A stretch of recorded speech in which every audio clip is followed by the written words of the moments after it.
All right, welcome on board, everybody. So let's just recap real quick our journey, our story so far. So we started this journey by talking about the foundation of IT in general, and the reason that was important is because at the end of the day, we are all part of the ecosystem of IT, one way or the other. We have network in our home, we have the use of multi-factor authentication in our home. So a lot of things are already part of our forcefully part of our ecosystem, whether we know it or not. Then we went further to say, okay, on the cyber angle, there are some areas that are foundational. We said asset management. We're talking about keeping inventory of all the assets we have, digital assets, hardware, software, data, right? Then went further to say, okay, all of these assets we have, we should have a mechanism to track them and monitor them for potential vulnerability. And we talked about vulnerability management. And we said, okay, how often do we track and scan for vulnerability? We talk about CVSS core and some tools out there that people use for vulnerability scanning. Then went further to say, okay, at the end of the day, what about access to those tools, right? So we talked about identity access management, meaning how do we grant or provision access to these tools? Do we have effective password? Do we have multi-factor authentication? Do we have role-based access? The principle of least privilege only give people access to what they need. Then went further to say, okay, let's even go further and talk about other areas like incident response. How do we respond if there's an incident in general? That was a big one. Then we talk about threat intelligence. The threats intelligence we gather internally and those that we gather externally also. Then went further to say at the end of the day, we need to understand some guidelines, some basic foundation in terms of our cybersecurity environment. We have some standards and framework we can use to kind of keep us aligned to best practices. We talked about NIST CSF 2.0 and we talked about ISO 27001. And the scenario there, don't forget, let's think from an interview mindset. I can ask you and say, okay, what have you done with any of this framework or standard? Well, a good example is I had a new leadership in my organization and they needed to understand the organization cyber posture, where we stand in general. Don't forget, if I'm a leader that comes to the organization, I have no clue what's going on. The way I can have a clue is the assessment to provide or an audit to provide. That will give me an assurance that, okay, these are the areas that we feel comfortable as an organization. This is an area I can help to improve the quality of the business in general, right? And now most of the board are knowledgeable about cybersecurity. You better be, because outside of your cooperation, if you're in food and beverage, outside of food safety, your next threat or worry is cyber threat. It's one of my buddies is going to be speaking to in our community soon.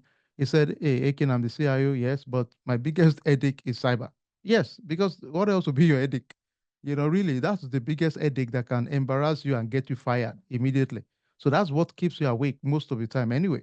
So we went further to say, okay, at the end of the day, we still need to have a foundation bedrock. The bedrock is always going to be what are the policies we've built, the procedure and the guidelines within our organization. Then we talked about that. Then we went further to say, okay, at the end of the day, right, all of this we do before we implement any major change or execute any major change, we need to think about risk assessment. How do we assess risk within our organization? Then we went further to say, okay, for most organizations right now, we all need at some point we use third party vendors. So what is the strategy to make sure all of these vendors we use, there is appropriate safeguard or safe rail for those vendors we use at the end of the day? So we talk about vendor questionnaires, vendor selection process, third party risk assessment also. So we went into that also. Then we also sneaked into the era of talking about data privacy, doing privacy impact assessment, then data protection impact assessment also. So those were the key things we talked about yesterday. And it's always very important, especially for an organization that needs to understand where they stand in terms of their privacy in general. A lot of organizations don't have a clue where they stand in terms of privacy in general. So that's a big one out there. Um, so the other thing is that you have to also think from a data privacy, data protection impact assessment. If, for example, there's a new clinical research coming up, right? One of the things we want to do is, okay, the tools that we are using to track the clinical research, probably we have subject or patient participating in the research in the US, in Canada, in Europe, in EMEA, right? So all of these places, right? So all over the world. So now, because of those multiple regulation by law, we need to even actually perform the DPIA. So somebody might ask me, okay, what's the difference between the PIA and DPIA? Those are the big nuances, really, at the end of the day. It's more broader versus PIA that is really restrictive to your organization and understand your privacy posture at one point or the other. So, and that's what you did yesterday, really. So today I decided, you know what, it makes more sense to just let's deal with privacy this weekend. So this is a weekend of privacy. So we're going to get into three other, actually four today. First one, we're going to talk about data governance, which is another, big area, but we just talk about it. We get into GDPR, this is for our European, um, you know, union member states. We'll talk about CCPA for California resident, PIPEDA for my Canadian folks. All of these are really within that guide rail of privacy. So at least we can tackle all of them. We just know today is our privacy weekend, okay? So, and but the beautiful thing is this: you will sense a pattern. Really, let's think about it. There's a pattern. If it's the US, if it's the European Union, if it's Canada, if it's a state in the US, California, whatever it is, the pattern is the same thing.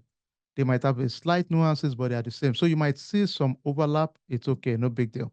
It's just because it's privacy, right? So the checks, the controls will be very similar in nature. Okay. All right. Somebody said before we jump into it, somebody said recap on the. Okay. So remember, somebody said, When would you be required to check?" Let me tell you what I've seen. All right. So many times you might realize, okay, let me backtrack. So if you're an external auditor, so you're one of the guys, Ernst& Young, KPMG, Deloitte, EY, PwC, okay, fine. Or any of these big guys, right? Coming to independently audit your environment. One of the things that can make them get off your back mostly is if they feel comfortable, you've benchmarked your environment to leading practices, they get more comfortable. If I come to your environment and I used to be an external auditor myself, I was with one of the big four. So if I get to your environment and I realize you've not benchmarked some of your security controls to some of this leading guideline or framework, then in my mind, I'm already thinking this might be a disaster. Why? Because you might be smart, but because you've not benchmarked it to leading guideline, right? So in my mind, I'm thinking, did you just make up the key things to compare it with to get you guys comfortable? Or, but if you come back and tell me, actually, because of stuff like that, a lot of organizations will now ask us if we are not if we are not, if there's no independent issue, meaning I'm not the one, I'm not your external auditor.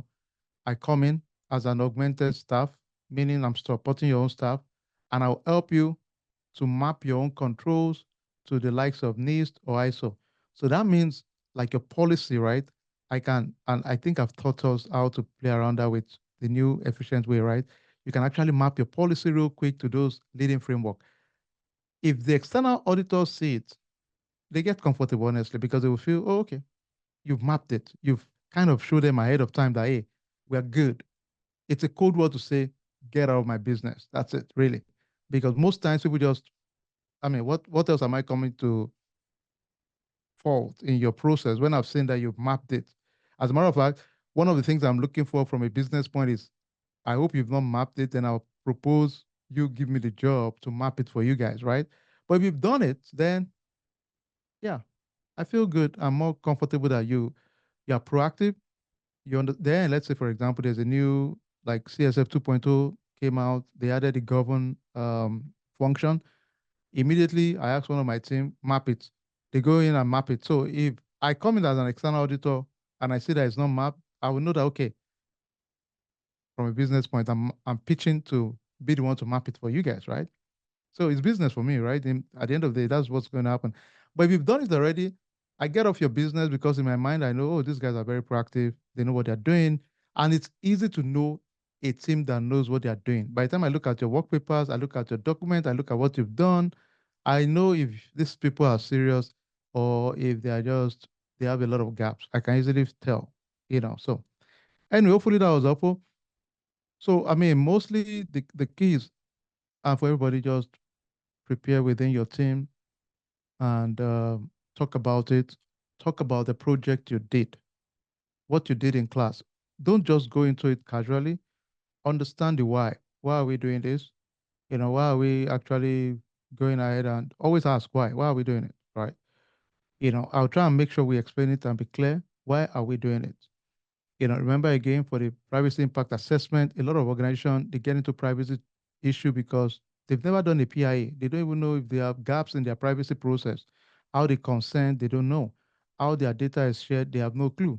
So they have to do it. Sometimes it's a big project that is happening by law that you have to now do the PIA, in that case. So that's the reason. So give me a story around that.